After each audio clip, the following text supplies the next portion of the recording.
I'm Mike Papantonio, and this is Ring of Fire. It's been 10 years since the U.S. invaded Iraq, and we'll talk with progressive TV and radio host Thom Hartmann about how the mainstream media helped to push the war hawks' talking points everywhere. Drug companies pull in higher profits than almost any other industry, often as a result of government-funded research. We'll talk about the possibilities of the federal government reclaiming some of the profits they helped create for Big Pharma. And the Republican Party is in a complete free fall.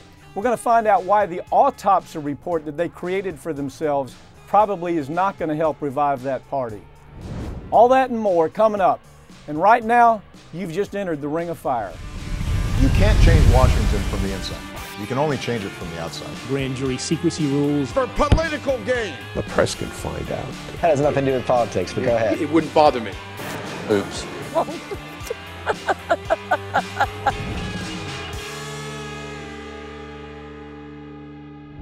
It's easy to blame the Bush administration for the lies that led us into Iraq, but to do that, you have to ignore the role that traditional media played.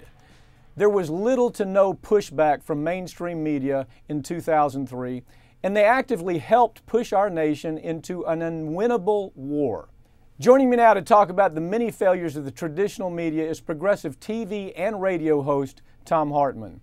Thom, you know, we have traditional media. They would love to blame Dick Cheney and they'd love to blame George Bush for the $3 trillion tragedy in Iraq.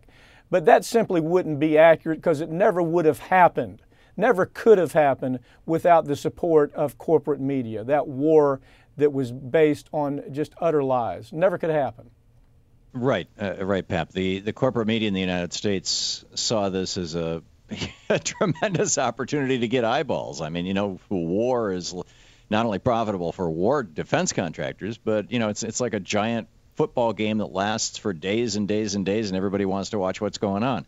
And I think that that's one of the reasons why in U.S. coverage leading up to the war and during the war in particular, you saw 11 and 3% respectively people opposed to the war, and mostly they just were given a sentence or so.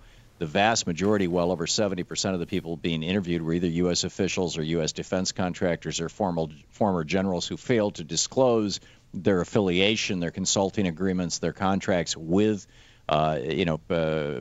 military industrial contractors at the time that we were going into war.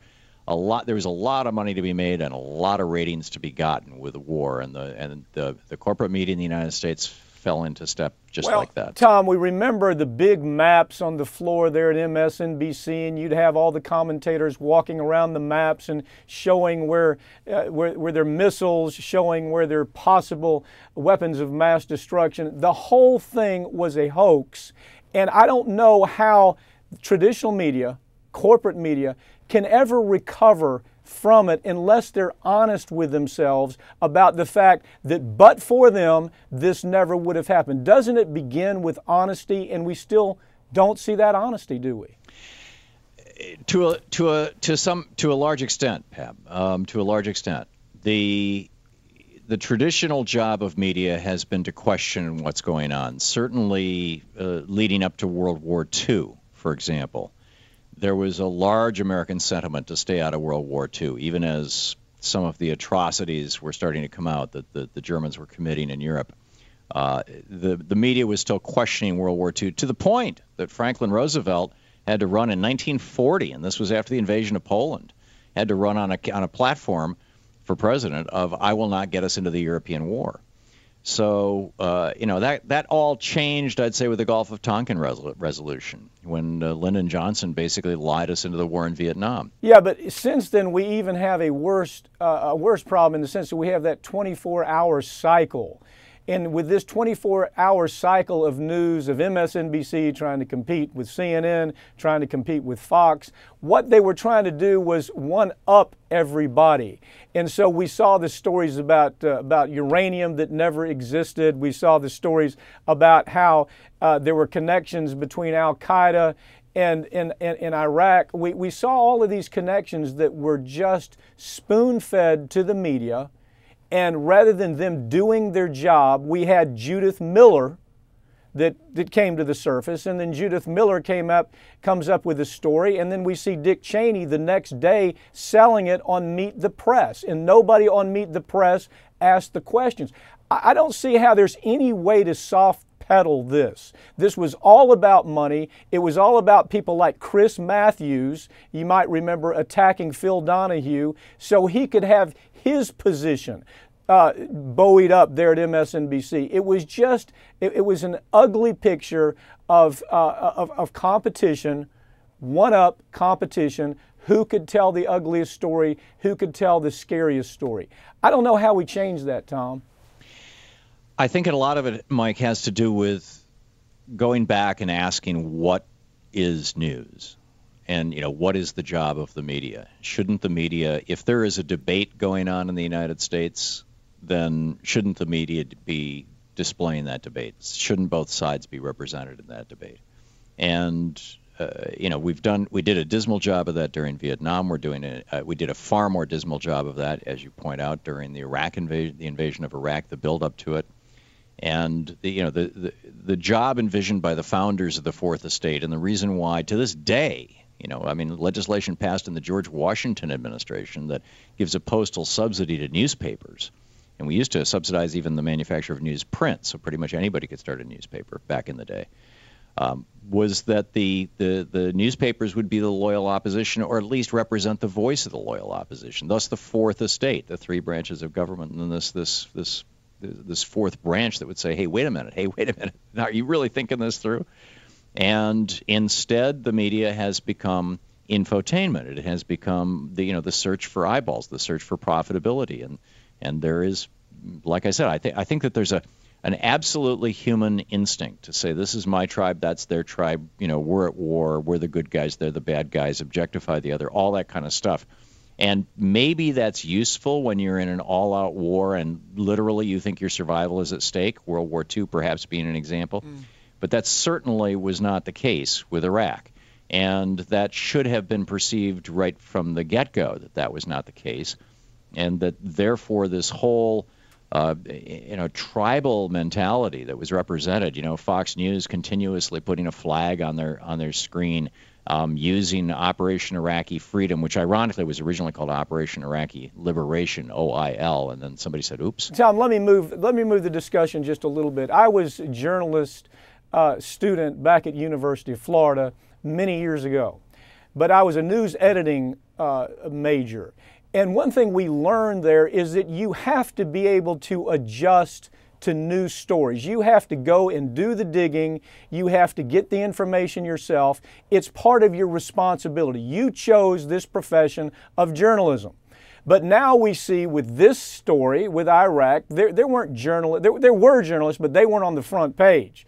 There were the corporate journalists who I really question whether they even had the ability to understand what was at stake here, or whether they had the ability to understand how these parts were put together. Look, we saw the same thing with the economy. We saw journalists who couldn't understand what the hell was happening with the bubble. We saw the same thing with health care, where journalists didn't understand when they were being hustled by the other side because it's almost like they didn't have the ability to ask the question. We see it constantly with foreign policy, where you have journalists who simply don't have that ability as it appears, or either they don't have the ability or the corporate folks in charge won't let them use that ability to do what they're supposed to do. Where do you think it falls? Starting in the 1920s and 1930s, as media started using the airwaves, we as a people, our government collectively, we said, if we're going to give to these giant communications companies access to our airwaves, what we want in exchange for that is the public service of real information, news. From 1968 until, I started doing news in 71 until 1978. For 7 years, I was a news reporter at WITL in Lansing, Michigan, the #1 station in that market.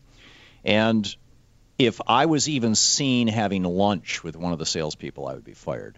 There was an absolute firewall between news and sales. If there was a plane crash and we had an advertiser who was an airline, tough luck. The news and sales were separate. News and programming were separate. In fact, that station lost, but we had 5 people in our news department, and a local station in a market of 250,000 people. It was a capital city of Michigan. That was up until the mid-'70s. In 1978, Ronald Reagan suspended the FCC doctrine, which said that if you're going to use the public airwaves, you must perform a public service. It was referred to as the Fairness Doctrine. It's been totally misinterpreted by right-wingers, but that's basically what it said. And when he suspended that, within a year, CBS broke down that firewall. I remember when it happened. I remember the news report as I was driving down the street hearing this thing thinking, okay, this is the end of journalism as we know it. CBS said, we're going to move our news division into our entertainment division and put it under our entertainment vice president. Within a few months, the other networks had done the same. And all of a sudden, news went from being a money-losing operation that was necessary for radio and TV stations to maintain their licenses to prove that they were doing community service. It went from that to being, and the main question of news went from being, what's the biggest news? What do people really know to be informed citizens? To what's going to get the most eyeballs? And then we got O.J. Simpson and Balloon Boy and all this other stuff. Tom, let me ask you this. We still see corporate media in denial. We see the story this week, Washington Post. Okay, now let me lay this out. You had Walter Pincus with the Washington Post who was telling the Washington Post this whole thing is a lie. This whole thing about weapons of mass destruction is a lie. You have to do something about it. Okay, so Walter Pincus, they take his story while in the build-up to this war, they put it on the back page. And then on the front page, they put all of the crazy, you know, we're all at risks. They're getting ready to attack. Exactly. So what ends up happening even this week is we see the Washington Post still in denial, not willing to be honest about it. In about a minute, tell me, do you ever see that changing? I mean, in the near future, what is it that's going to change that?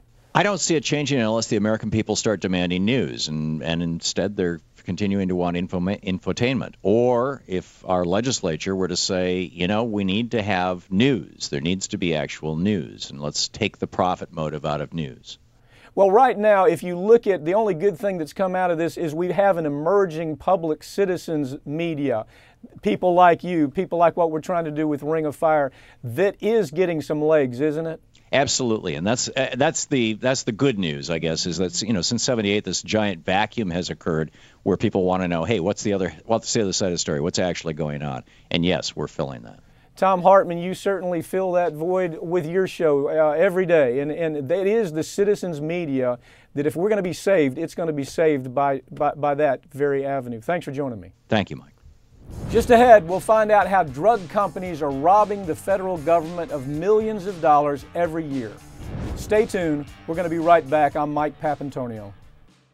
You're watching Free Speech TV, a network powered by the people.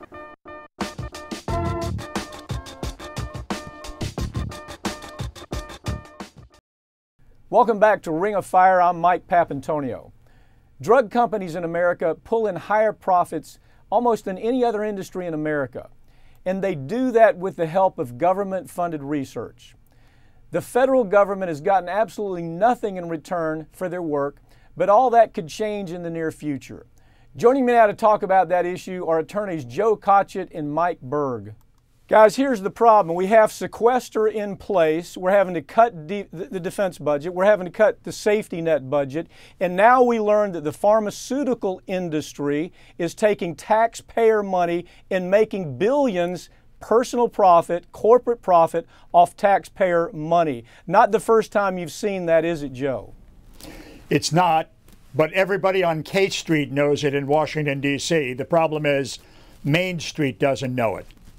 What's happening, Joe? What is the newest story that's coming out that's so bothersome when you really understand taxpayer money is being taken, being given to a pharmaceutical manufacturer, and then all of a sudden we find out they're making money on the taxpayer money by creating their pharmaceutical product? Not only that, not dividing it equally, if anything, paying it back. Look, the real concern is very simple.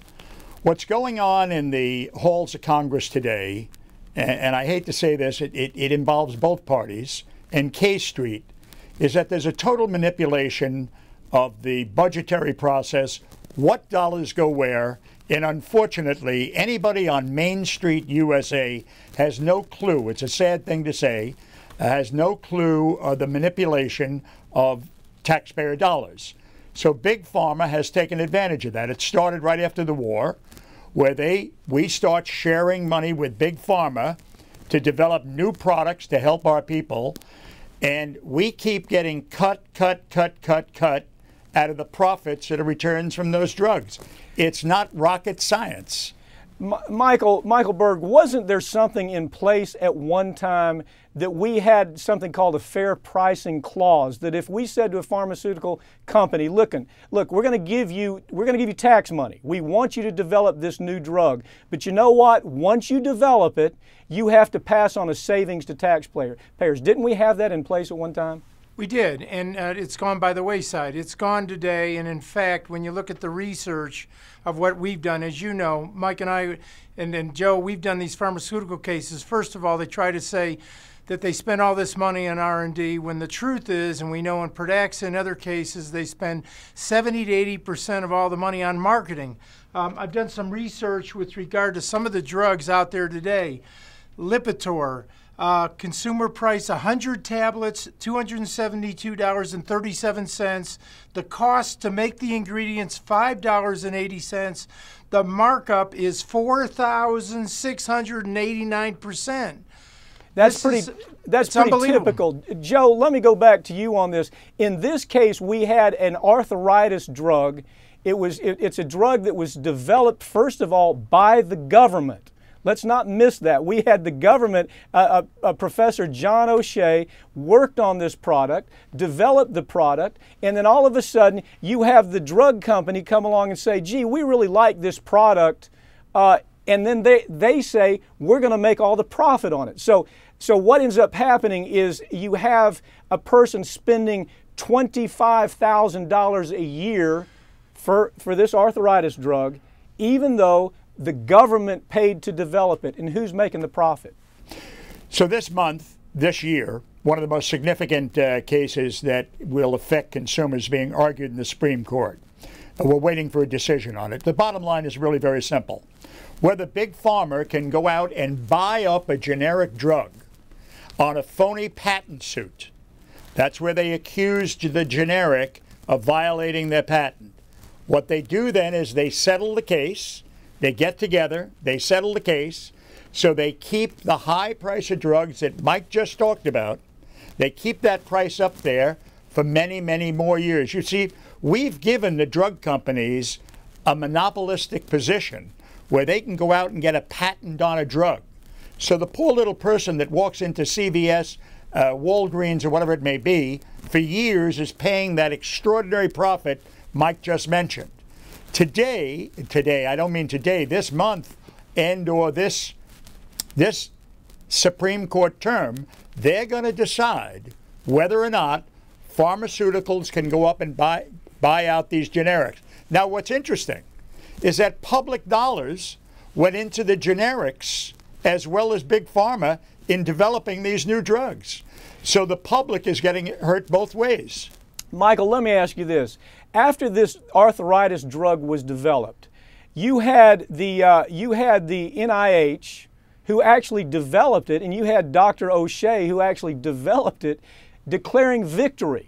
Okay, and the next thing we see is we see the company who bought this drug saying, "Oh, gee whiz, we didn't really need your help." Pfizer, who is going to be selling this drug, says, "We didn't really need your help. We spent all the money. We did all the work, and so we should make all the profit." And not only that, Mike, if you think about it, they're saying we're not even going to pass any savings on to the user, the taxpayer who helped pay for this. Is that a pretty typical kind of scenario that you see taking place within the drug industry now? It is. And as Joe said, what we have is we have the FDA, we have Big Pharma, we have NIH, and we have K Street all together on this, unfortunately. And the Supreme Court now, too, that we're now having the consumers going to pay exorbitant prices with markups of thousands of percent on the back of the taxpayers. And that's a serious problem. I want to just also follow up on what Joe said, was not only are they buying up the generics with these phony lawsuits, but then they're asking the Supreme Court to say, by the way, when we're a generic and we own them, we get immunity. So if we kill somebody, we hurt somebody, we're never going to be responsible. The whole thing is a sad, sad commentary on what's going on with regard to Big Pharma and the government right now. Joe, in this situation, although we're talking about arthritis, what the government actually developed for Pfizer, what they actually put on the table for Pfizer, was a drug that had the ability to reverse autoimmune disease, things like Crohn's disease, things like rheumatoid arthritis, any type of autoimmune condition. This is a drug that has the ability to fight back. So what Pfizer understands is the fight is important to them. They're going to take it all of the way, because it's not just about arthritis, is it? Absolutely not. It's more than important to them. It involves billions and billions of dollars that will all be borne by the taxpayer, the consumer that walks into the drugstore. You're absolutely right. Arthritis is just a small aspect of what this drug can do, talking about the one drug. But the picture is much bigger than just the one drug, Mike. The issue is, why is it that Congress stands by, sits by, idly, and does nothing about this? They let the FDA take years and years and years to approve a drug, which is terrible all in itself, but that only helps Big Pharma, because it's Big Pharma that has the taxpayer dollars that can do that investigation. So the killing off of these generics, and now the generics, I don't have to say this, the generics are getting in bed with Big Pharma, because all they do is now develop a similar drug and then go sell it in the guise of selling a patent right to Big Pharma. In other words, Joe, what ends up happening is they do the numbers, they calculate the numbers. They say, if we can keep this drug out there, we're going to make another $4 billion. So they say to the generic folks, it's worth $1 billion just for you to shut up, for you to hush up, and for you to sit on the sidelines while we make our $4 billion, you make $1 billion, you take no risk. It's all easy money. Michael, let me ask you, at this point, we've seen the history of the drug industry in the last 20 years. I think the mainstream media has done a horrible job telling the story about how corrupt this industry is. You work against this industry day after day. Do you see anything changing without government stepping in and saying, you know what, we have to change the game for the drug industry? No, nothing's going to change, and in fact, unfortunately, they appear to be in collusion with the drug companies, as both Joe and you have talked about. And the $4 billion, we've seen them make $4 billion a year on one drug. That's just the beginning. That what we have to do is the Main Street consumer, they got to start saying not only no, but hell no, and they need to write their congressmen, and they need to understand what's really going on so that they're not getting ripped off when they go and get these drugs. And not only are they getting ripped off on price, but they're also being put in a position where they could get hurt or die as a result of these drugs without having any recourse in the court system. They have to start saying no, and they got to start saying it now. Joe, let me ask you this. Why is it that we don't see mainstream media, traditional media, telling the story about a company like Pfizer or telling the story about a company like Merck? Why can't we see that on the nightly news, that you have Pfizer stealing taxpayers' money to make a profit and not giving back anything in return? Why is that? Have you ever figured out who owns Main Street media today? Mainstream media. Have you ever figured out, have you ever looked at who owns CBS, ABC? Did we ever think about looking at the hedge funds on Wall Street that are today highly invested in the generics, that are selling back these drugs, as we just pointed out? It is Wall Street personified. It is the powers that be that give the political donations to stay away from Big Pharma, and it is the contributions and ownership of mainstream media that keeps this under wraps. I mean, look at, I don't want to get off on Afghanistan and erect. But look at when we went in there at the outset. Mainstream media was nowhere to be found with a dissenting voice because of government contractors going in. This is the same thing true of your your Walgreens, your CVS pharmacies. That is $1 billion to Wall Street. So when we're talking about Big Pharma, you understand that this is the machinations of a system that is out of control. A few judges have stood up and said, wait a minute, we're not going to accede to these settlements. We're not going to succeed. But not many of them have they, Joe? It's a handful. Yeah. Thank you, Joe. Thank you, Mike. This is an important story. It's a story that needs to be told. Unfortunately, we can't count on mainstream media to tell this story. Thanks for joining me. Thank you. Thanks. Joe Cotchett and Michael Burg are regular contributors to Ring of Fire. When we come back, we'll take a look at the corporate-funded groups trying to take away the rights of consumers. I'm Mike Papantonio, and you're watching Ring of Fire. We're going to be right back. Free Speech TV presents the only independent news outlet in the Middle East. Watch the Al Jazeera News Hour live from their Washington, D.C. bureau.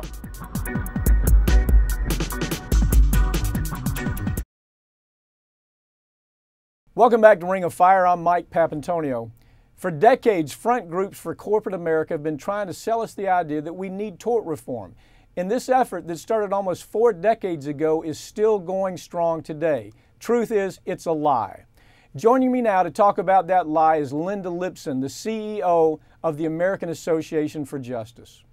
Linda, the great myth. You've had the U.S. Chamber of Commerce and ALEC and Allied Associated Industries convince the American public that they should simply give away their right to go to court, because if you do that, corporate America is going to make more money and there's going to be a trickle-down effect and it's going to be good for everybody. Wow. I mean, really? I was right. I mean, people want to buy quality products. They don't want to have dangerous products into the stream, going into the stream of commerce. Yeah. And what these companies should do, what the chamber should do, what ALEC should do, all these different groups that are devoted to getting rid of individuals' rights, what they all should do is, instead of spending money on lobbyists in Washington, is they should make their products safe, and that's going to save them money in the long run. There has been an all-out attack on the jury on the jury system, on the right to be able to go to court, because the industry understands they can win in Washington, they can out-lobby everybody in Washington, they can spend more money than everybody in Washington, they can do away with regulations, they can do away with the need for them to self-police, they can control the media to where the media won't tell the story. So the last thing, if they could only do away with the jury system, then by golly, they'll be able to get away with the whole 9 yards, won't they? That's right, and that's why the jury system is so valuable. It's because, you know, you can be treated, your individual family member or your neighbor can be treated the same way as, you know, a CEO from industry. And what the public believes right now is that everything's rigged, that Washington is rigged against them, that regulations are rigged against them, that what's not rigged against them is a jury of their peers. And it is the reason why corporate America is going after it so desperately. And so what we have is we have Aetna, AT&T, Bristol Myers Squibb, Pfizer, GlaxoSmithKline, Merck, all the usual suspects who continually create products that either cause injury, products that kill people, products that defraud mom and pop out of their pension programs. These are the people who have put the most money into convincing the average American that if you'll simply give up your right to go to trial, the prices on products are going to get better and there's going to be a great trickle-down effect for you. For example, talk about some of these individual companies. Tell us what kind of problems some of these companies have. I got to tell you just one example that happened last week.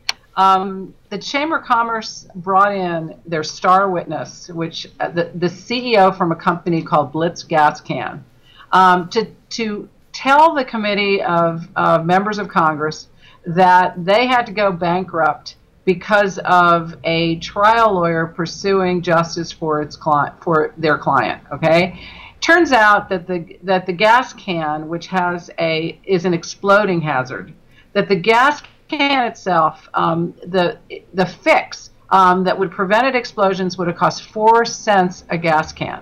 The fellow that came to testify basically said that the reason why he didn't spend 4 cents to make that gas can safe, to make that gas can not incinerate kids and family members, the reason why he didn't do it was because he thought that if he did it, that it would encourage more misuse.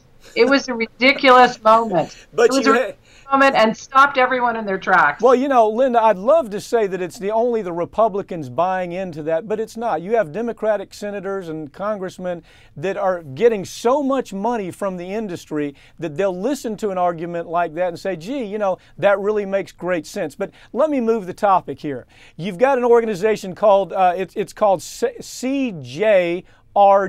Now, if you look at where the money comes from, this very secretive organization, again, traditional media has not figured out that when they get a press release from the CJRG, that they're getting it from industry, the same industry who creates drugs that kill people, defective products that kill people, and the typical journalist working for traditional media never takes the time to follow the money, do they? And because of that, we get a bad story, don't we?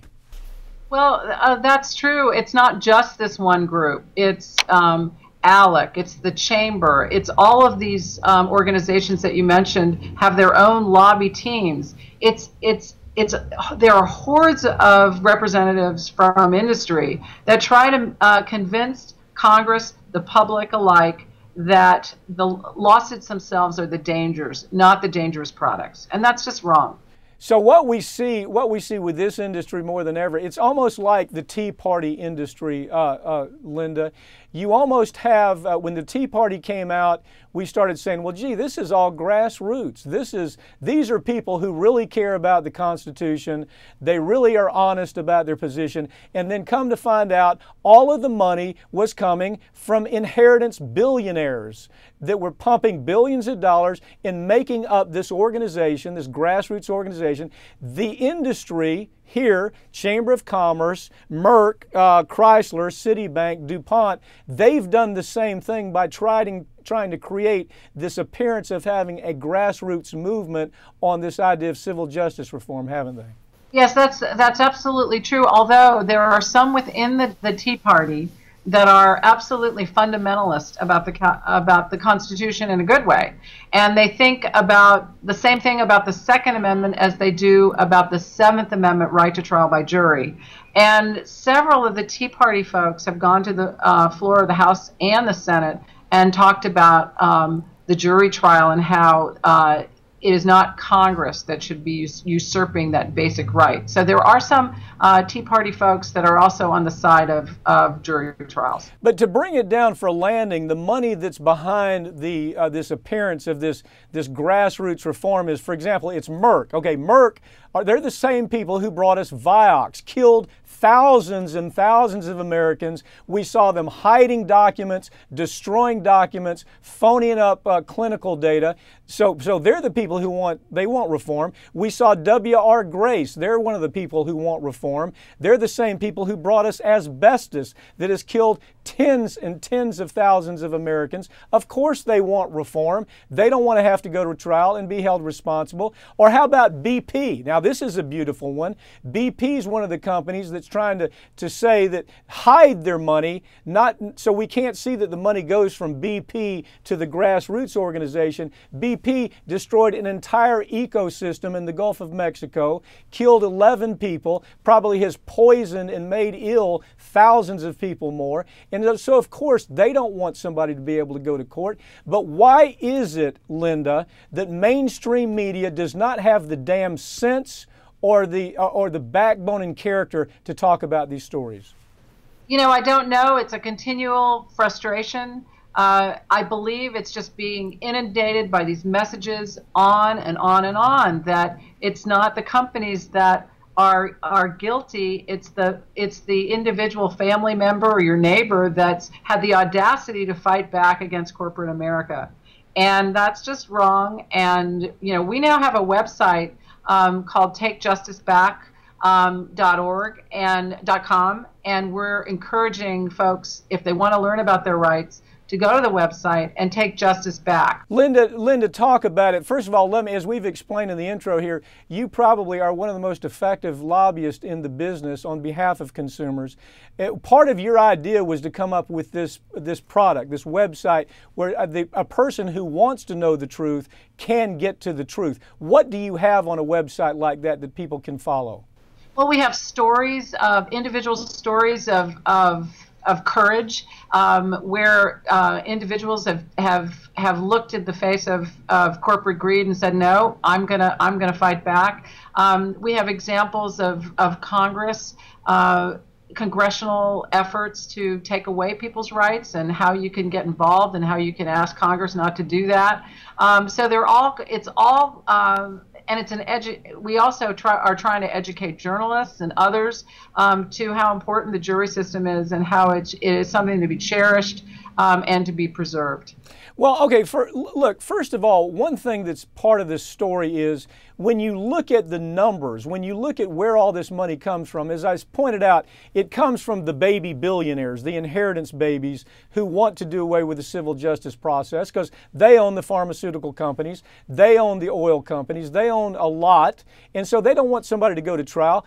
But at the same time, you've had this movement that has convinced people, for example, the Chamber of Commerce has convinced people that this is a mom and pop effort. Truth is, the average donation to something like this is something like between $600 to $1 million. Isn't that the average donor that puts money into this movement to reform the civil justice process?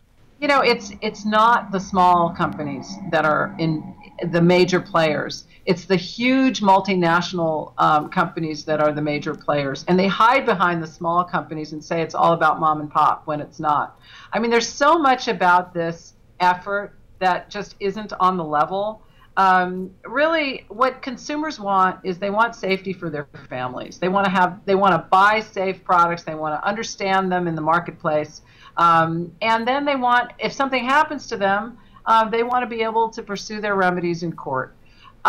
They want a fair shake. That's all they're asking for.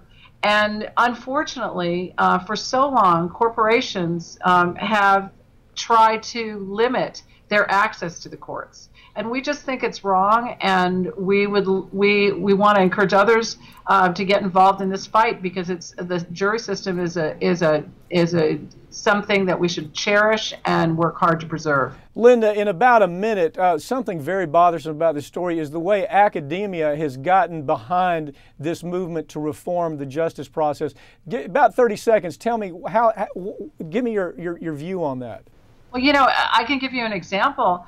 George Mason University here in near Washington has an effort that actually it's kind of a reception that they put on once a month, where they invite a pro civil justice deform person in to talk. And they buy up this one great barbecue restaurant, and everybody comes and listens to the propaganda. And they do it on a monthly basis. And so what they do is they shape even academia to where it looks more legitimate when a university comes out and supports tort reform.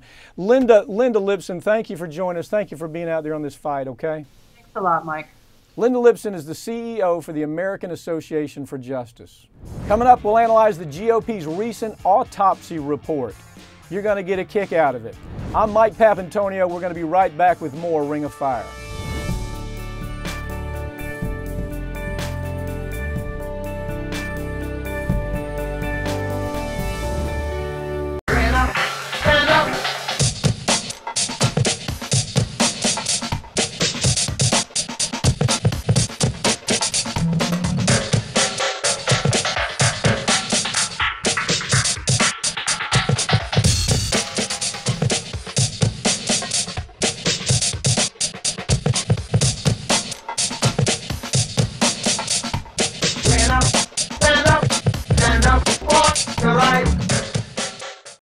Welcome back to Ring of Fire. I'm Mike Papantonio. The Republican Party has made their first steps towards recovery by admitting that they actually have a problem. But the party's been out of touch for so long that it might be too little too late. Joining me now to talk about the party's troubles is attorney Howard Nations. Howard, the autopsy report that the Republicans got is not good. I mean, this is a report they did of them, of what the party looks like, and they did it themselves to kind of get a picture. The picture that came out, and they have to live with this, is that they're racist, that they're sexist, that they're religious bigots, they're homophobes, they have a war against women, they have a war against youth. That was their study. This was their study where they talked to their own base. What do you do about that? Well, if you're head of the Republican National Committee right now, you have a very difficult task at hand because you're caught in the middle between the fight with Rush Limbaugh, who's the philosophical leader of the very far right wing of the Republican Party, and the people who are trying to move it back towards a less conservative, less far right wing position. And Howard, isn't part of the problem is that the PACs are controlling the party now. It's not the party controlling the PACs. The PACs are leading the charge. What kind of problem does that present for them in the future if they don't get under control? Well, the problem that you have with Karl Rove raising so much money and the Koch brothers putting in so much money is that they are taking over control of the party from the state parties. And when you get into a Congress, then you don't have any roots to build on from the state party. These guys are coming in here buying out their states, and they're just demoralizing and demolishing the party because it's the far right wing against the business community, which is the super PACs. And so what we used to are winning. What we used to have is you would have some central party decisions, but now you have a PAC that'll show up on day one and they'll come out with a particular message that's crazy, that paints the Republican Party as sexist, as racist, as anti-youth, as bigots, as anti-intellectuals. And that, unfortunately, for the Republicans, when you read this autopsy report, when you take a 97-page report that they paid for, they had their consultants look at it, and they said, guys, we are in big, big trouble because we don't have anything in common with mainstream America right now. What is the thing that moved you most when you took a look at the report?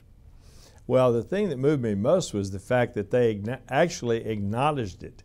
But then you have to realize that the people who wrote the report are all from the group that is trying to move them back towards a more moderate position or a less far right-wing position.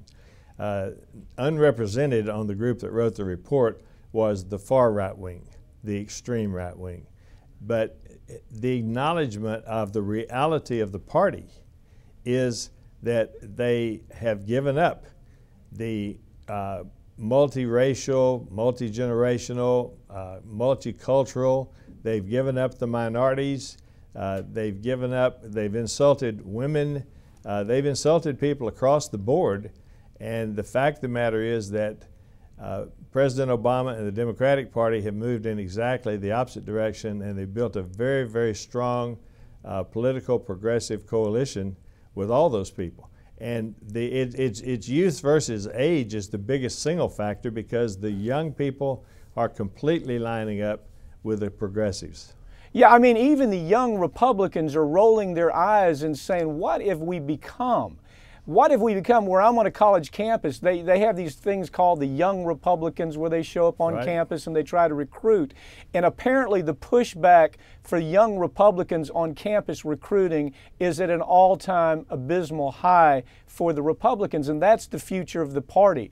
You've had to restructure things in so many ways. I know you restructured the National Organization for Trial Lawyers.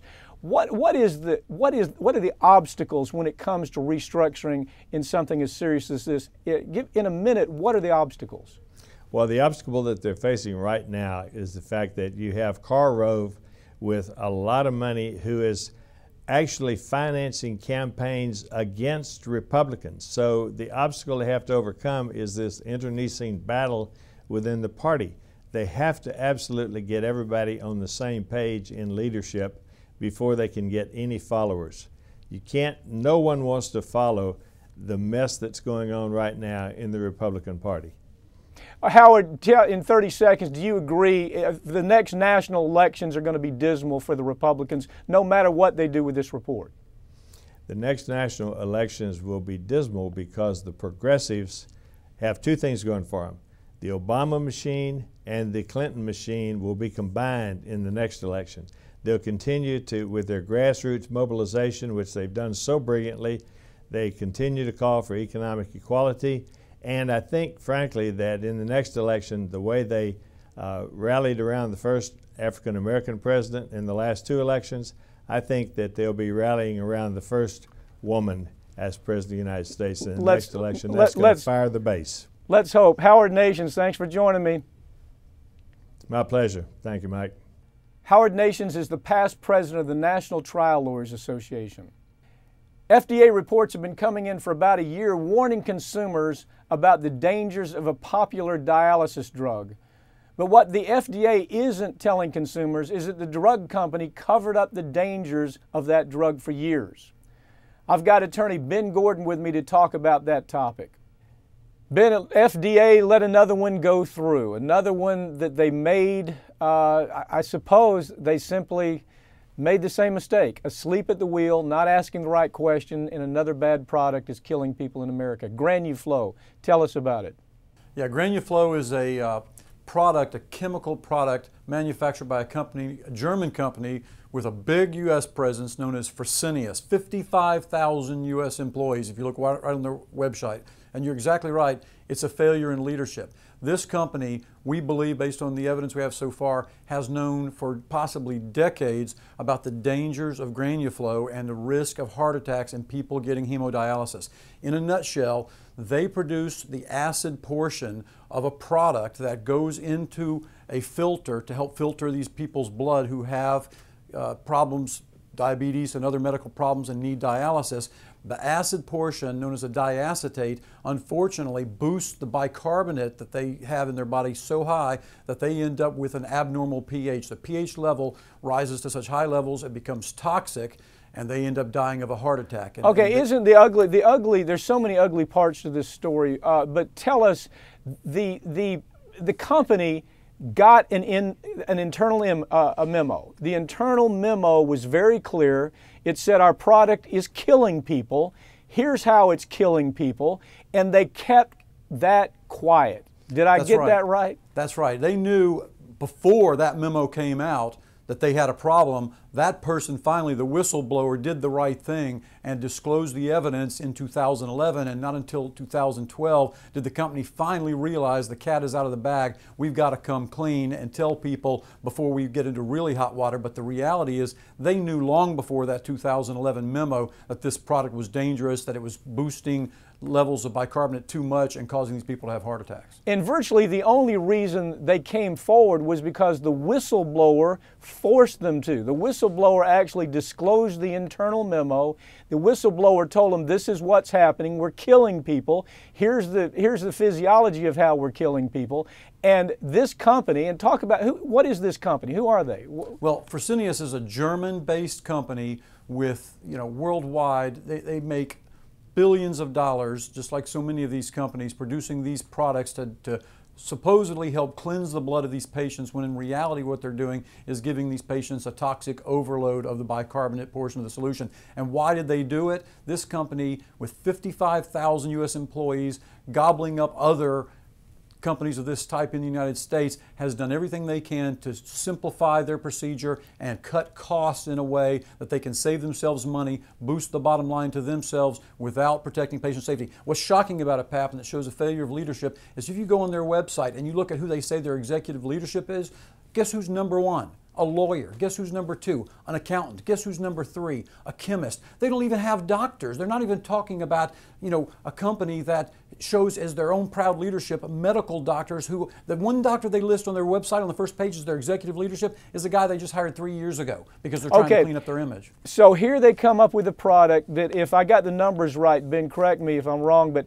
if this GranuFlo has the ability to cause a 6 to 8 fold increase risk of sudden cardiac death. Is that correct? That's right, and the numbers are staggering, and the reality is that based on the patents that they had applied for and that they knew about in their 510K, it's another one of these 510K procedures where they skirt the more onerous regulatory route so they can get this product to the market quickly, showing their own files that at least 10 years ago, they knew or should have known that this product had the propensity to boost these bicarbonate levels, become cardiotoxic to the people. 6 to 8 times the risk of cardiac sudden death. Well, okay, so here isn't the real problem here that they have this memo, and rather than sending it to doctors, which they could do with a Dear Doctor letter, rather than having any publication about it, rather than having direct communication with the patients, they know exactly who the patients are, exactly who the doctors are, they know exactly where the product's being used. Rather than doing that, they put it in their file cabinet and they cover it up. How often do you see that in this industry these days? Well, that's exactly right, Pap. I mean, it has become endemic in this industry that companies who have inside information and knowledge about clinical safety issues and problems for patients and problems for doctors who are treating those patients, instead of letting those kinds of data points be central in their focus, like Hippocrates said, to do no harm, instead of focusing on those things, they stick those in a file cabinet and the regulatory people get no say-so in what happens. Instead, the marketing people take over and say, no, that's bad for business. We're not going to talk about that. And in the end, we'll have hundreds, if not thousands, of people die from this. Ben Gordon, as usual, thanks for following this story, and we'll follow it more as it develops. Thanks for having me on, Pap. Ben Gordon is an attorney who's taken on some of the biggest drug companies in America. That's it for this week's Ring of Fire, but you can keep up with us throughout the week online at ringoffireradio.com or on Twitter at Ring of Fire Radio and on Facebook. I'm Mike Papantonio, and we'll see you next week right here on Ring of Fire.